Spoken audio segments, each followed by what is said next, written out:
Hello and welcome to WKNC's official sports podcast in the Den. Today we'll be going over the Miami football game and the FSU one that's coming up this Friday. We'll be going over the Maui Invitational, which should also begin this Friday, and we'll be doing a review of the season opening national tournament that NC State was involved in for wrestling. So get your headphones on, let's get straight to it. My notes for the Miami football game is more just like really angry rambling.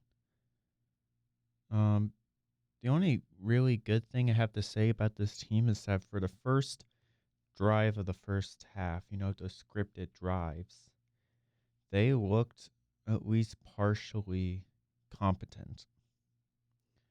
They were able to get that successful third down sack and were able to make Miami, Florida have to take a field goal. After that, though, it was just ugly. I'll start with the passing offense. I think Jolly had a pretty decent performance overall. Like I think the receivers aren't too bad. It's just a really good secondary that forced mistakes on CJ Bailey's part. Both of his interceptions came from underthrowing the ball and near perfect reads by the cornerback. Ooh, hold on.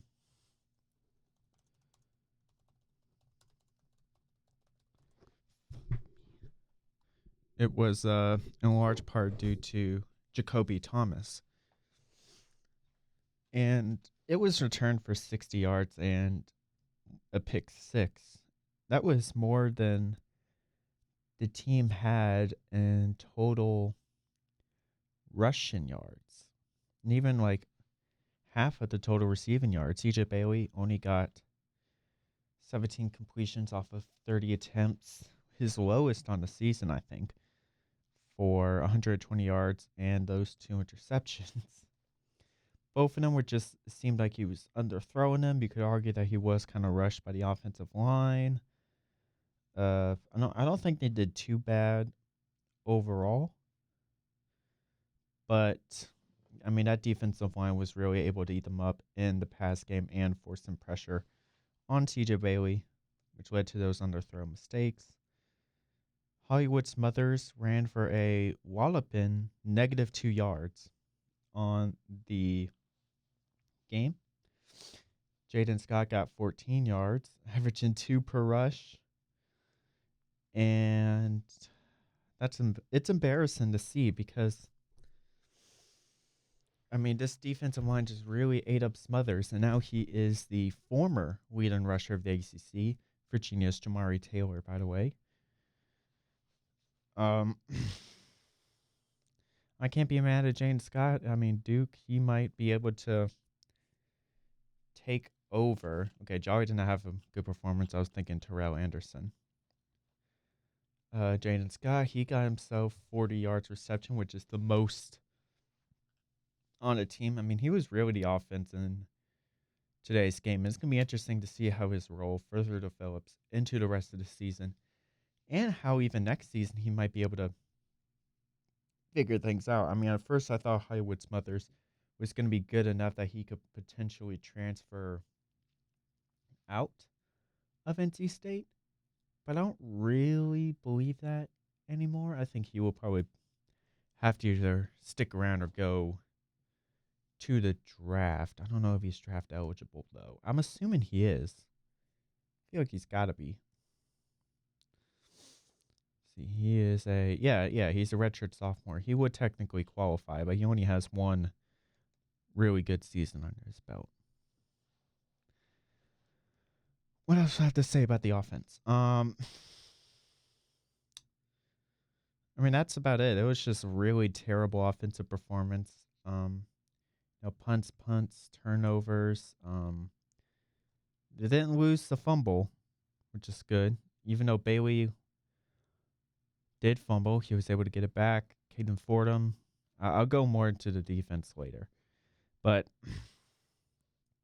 Dave Doran, I mean, time's running out. He better win out, including the bowl game, we better see the team go 8-5 on a season if he wants a serious shot at feeling comfortable at his job. And where was I? He has a losing record in the conference, by the way, in all of his years. I think it was like, it wasn't a huge loss. I think it was like 27-33, but that is still a losing record in the conference. I know the NC State's not a football program that has been or will be taken seriously, but a win against a top 10 team didn't even warrant a single top 25 vote. I know that they're not necessarily entitled to a vote, but if LSU, unranked LSU, if they beat like a top 10 opponent, they would probably get some votes. I mean, come on.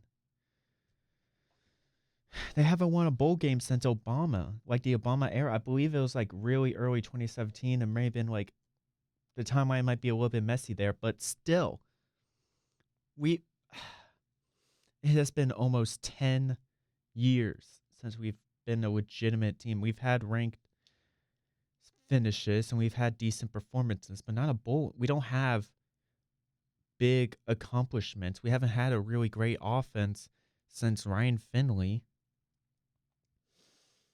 This offense is not turning out for just how bad the defense is. And while I do have faith in CJ Bailey and his receiving group's pretty good,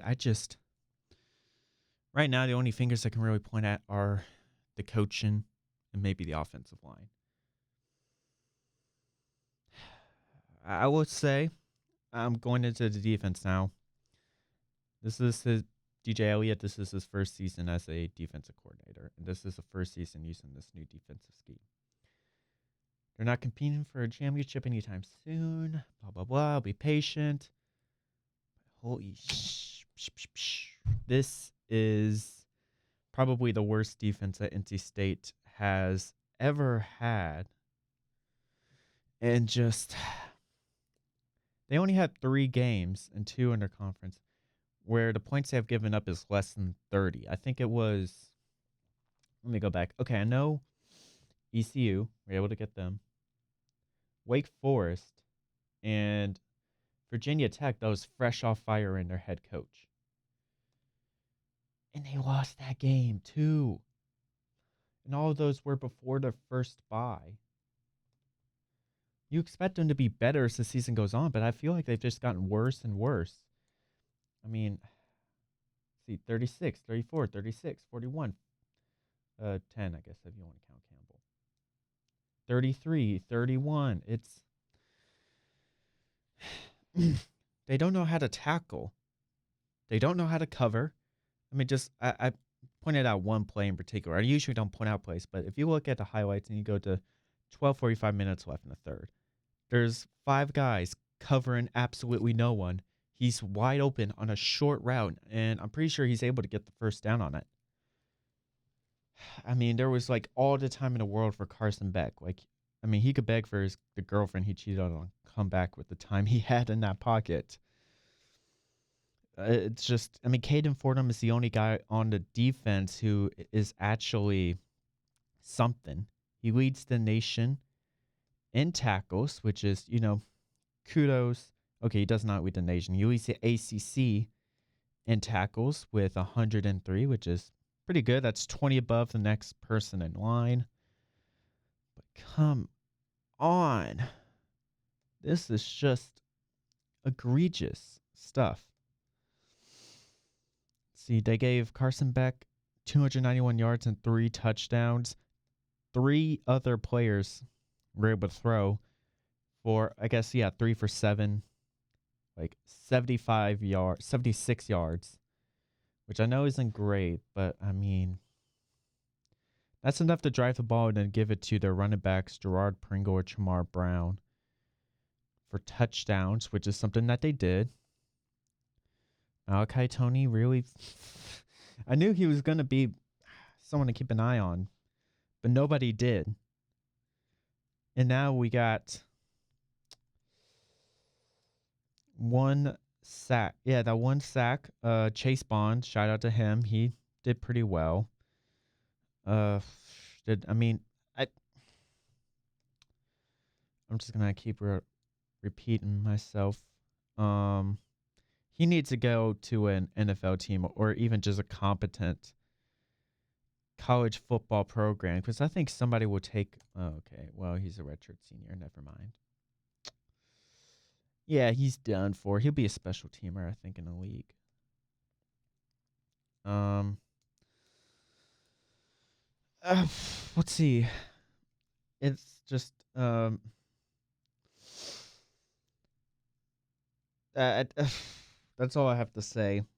Uh, just come on. Okay, for the rest of the season, we just got two other really disappointing teams.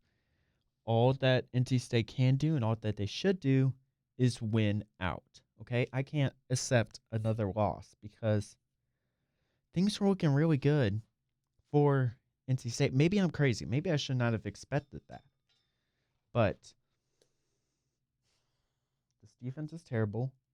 Playing against a pretty good offense, though, in Florida State. I'll go more into them in a little bit.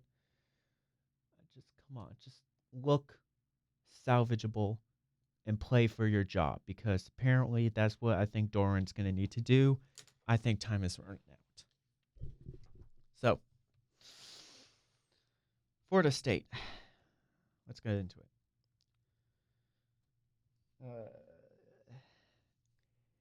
I mean, it looked like it was going to be like really, really tough at the late part of the schedule. It was like, oh, I mean, Georgia Tech is something, Miami, oh, Florida State, UNC with Bill Belichick. I'll go more into UNC next week.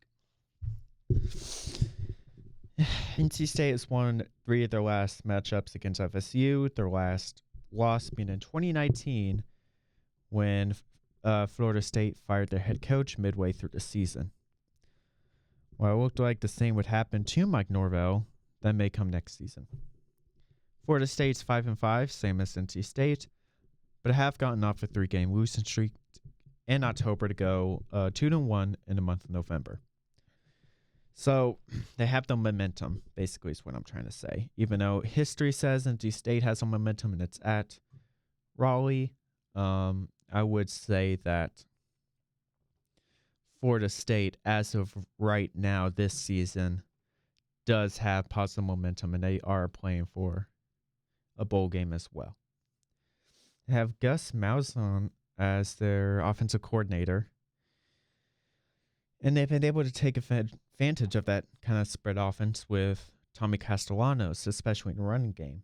Gavin Sawchuk and Castellanos combined for about 850 yards and 16 touchdowns.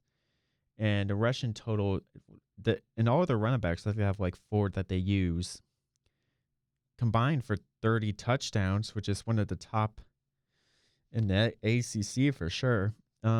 Samuel Singleton Jr. is another notable guy with 4 TGs and 400 yards of his own. He's kind of the number 2 running back. This team definitely is really good at running the ball.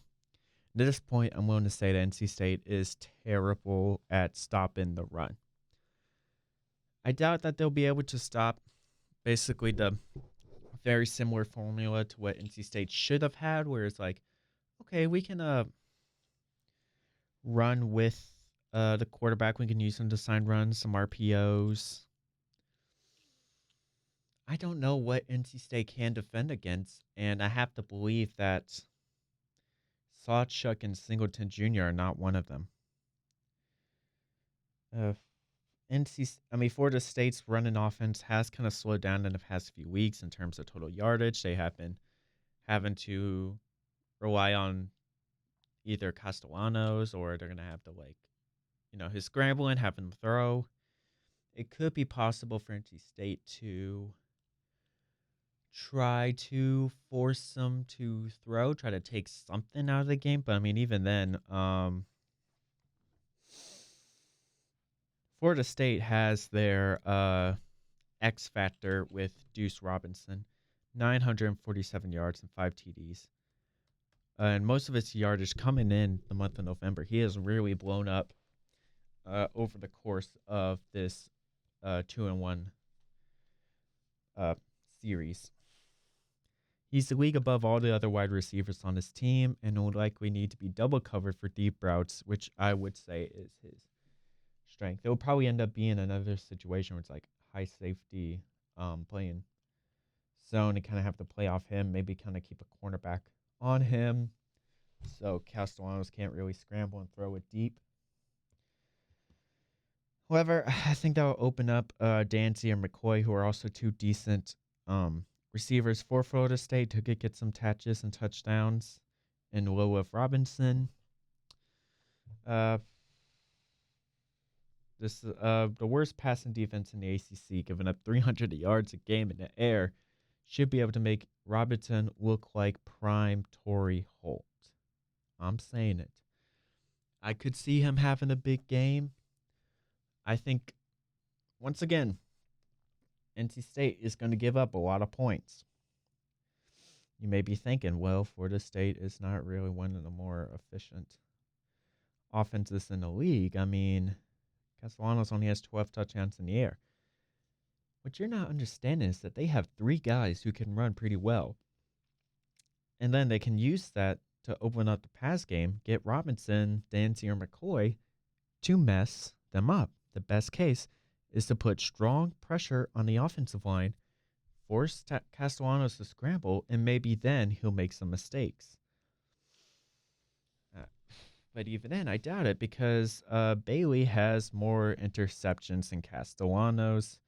Sure, about like 70 more attempts, but I don't know.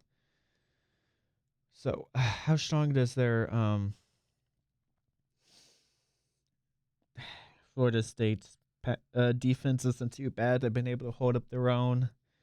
Their top 5 in major defensive stats are just like points allowed, passing yards given up. I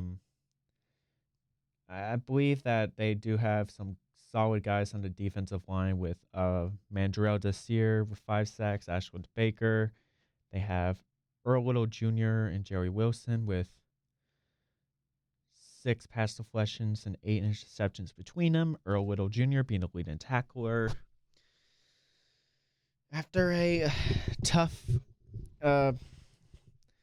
performance for NC State, this could either be where the wheels fall off the track completely, or this could be a, come on, let's just get to the end of the season and let's kind of put this rabid dog down Old Yeller style.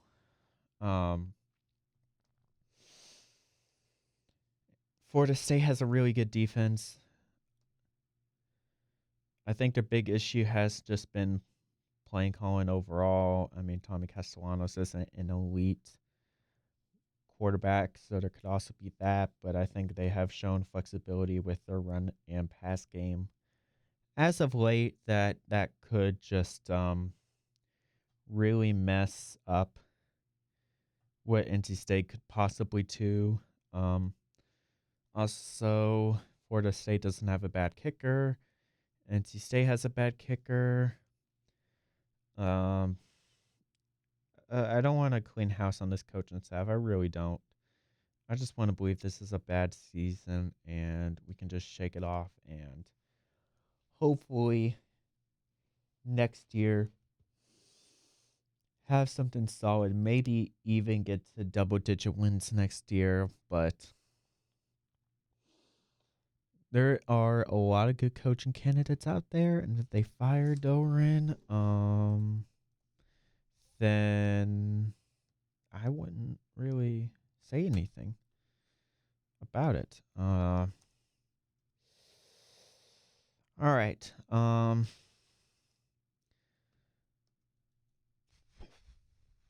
think that NC State's just screwed. They're going to lose this game. Thankfully, this isn't a home finale, and UNC looks worse. Let's just think that. All right, coming up next, we'll go over some men's basketball, which actually looks good.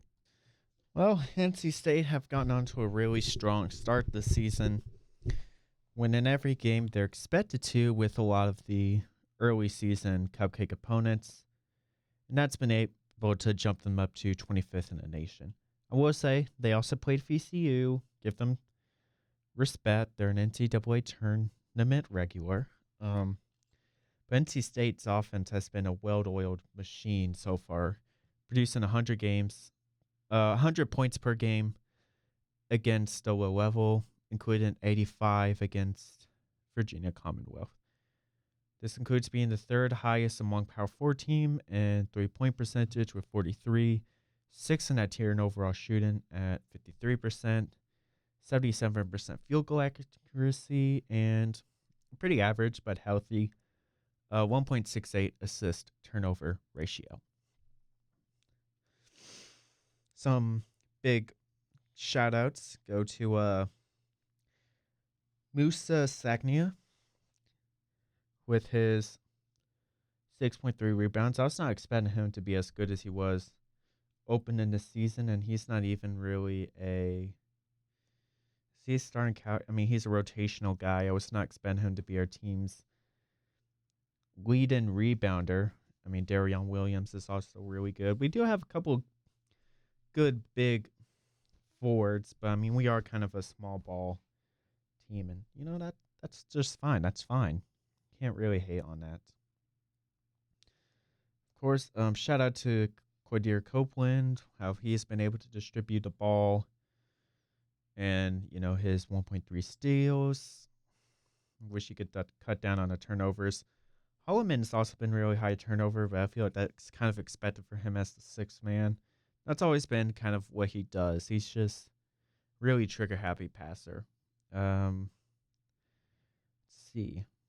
The only other thing I really need to shout out is the only guy on this team who could technically be considered a center, and Scotty Eboob with a block a game, which leads the team. And that kind of leads me into what I would say some of the team's weakness. They don't have the strongest defense overall. And I don't really think they were expected to, but that also comes from rebounding. Sure, they're middle of the road in the conference with overall rebounds, but near the bottom in offensive rebounds, which of course, eliminates second chance scoring. And thankfully, they have been shooting efficiently enough to not need it. I would just like it. They're also near the bottom in blocks and the bottom half in steals. So a strong, productive offensive team like Duke or Syracuse could outpace this NC State team that doesn't have too much time together. That is kind of what the winning formula would be, just from the very brief footage that I've seen of NC State so far.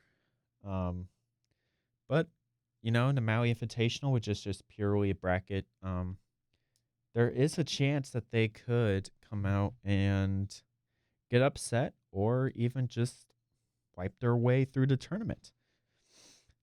They'll have to first face the Seton Hall Pirates in the first round, which I think is quarterfinals. Seton Hall, they are right now they're first in the Big East, with 5 wins, of course, against low tier opponents. And let's see, okay. Yeah, I mean, Monmouth, New Haven, St. Peter's. Remember when they were good for that week? Their leading scorer is only 12 points per game. They're not really a great scoring team, only having 74 points overall, most of them coming from Tajuan Simpkins. But this is the opportunity for NC State to flex their defensive muscles and show that they can be just as strong on the defensive end as they are on the offensive end. It's not just going to be a matter of, okay, are we on the hot streak right now or not? Can we force ourselves into a hot streak or get rid of theirs entirely? Najee Hines has been an efficient rebounder on both ends. It'll be interesting to see how he competes with Musa Sagnia or Darion Williams in the paint. He's a big body freshman. He could probably play the post, drive in, and get some points. I think he'll probably be one of the best centers they've played against so far this year. Stephon Payne has been a really efficient turnover producer, as is Hines. Both of them are kind of steals, blockers, defensive rebounders on the team. So maybe if they shut down Stephon Payne, they could have a chance to just whooping butt, which I think is probably going to happen. I think Darion Williams should be able to eat up on the inside. I would expect a little bit more effort on the outside, though, trying to get past the what's his name? Just get past all the defensive players on the outside front. I would expect Quadir Copeland to kind of show flex his playmaking muscles as well. I'm hoping to be able to see more second chance points. I would like to see them kind of get out rebounded in the paint or out rebound in the paint. But I mean, defensively, they should be able to create stuff for themselves with Paul McNeil, for instance, or I mean, a lot of them have produced double digits so far this season, but it's just I would like to see more. I don't think there's anything wrong with that per se. So, well, I would do expect NC State to win that game. I would watch out for who they will most likely play next in USC. Watch out for Rodney Rice, Chad Baker-Mazara, and Jacob Kofi. Jacob Kofi is that defensive star with 1.3 steals and 3 blocks a game, including leading the team in defensive rebounds. Rodney Rice is also a good defensive rebounder and is shooting 33% from 3. Chad Baker-Mazara shooting 43%. They both score about 19 points and 6 rebounds, but Rodney Rice has about 7 assists on the season, so watch out for that. If they can get past that haul, I think USC will be the first real challenge of Kenny out of an opponent, and I think a win against USC will be a real good indicator of how likely it is that NC State can create a strong ACC team. I don't think we should be expecting a big run like 2024. Let's just get back to the tournament. All right. I'm going to finish up with a quick review of the national duels in wrestling. All right. So all you really need to know is that NC State really struggled in the wrestling. They won against Northern Iowa, but losses to number 5 Oklahoma State and number 10 Virginia Tech knocked them out for the rest of it.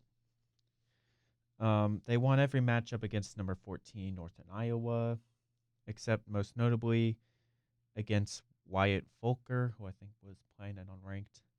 Some other notable stuff: Will Denny upset number 5 Ryder Downey, 165 pounds.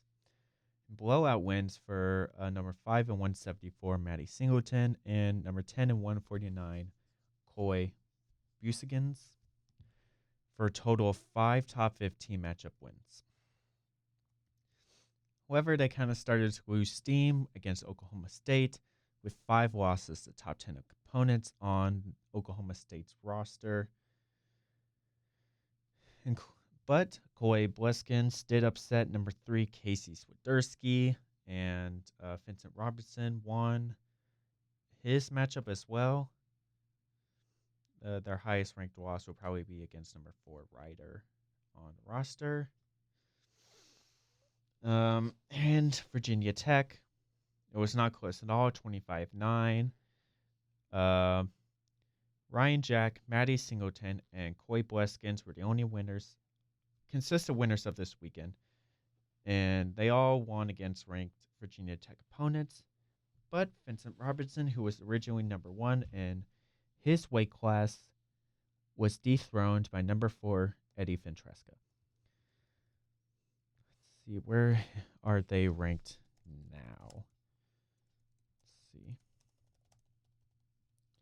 I believe that they are still ranked because of that Northern Iowa win. See, it has not been updated, but it's listed as still being 7th in the country. I'm sure it'll probably fall a little bit. Let's see. Vincent Reddins, number 4. 12, Coy Bleskins. 5, Maddie Singleton. 14, Ryan Jack. Those are some of the higher ranked, I think. I think Vincent Robertson dropped down out of the top into like 5th. However, they do have some time off to prepare for an unranked Appalachian State and number 3 Rutgers coming up right after that. So, I figured I'd give you all a brief review before we end the episode for today. Have a good one and go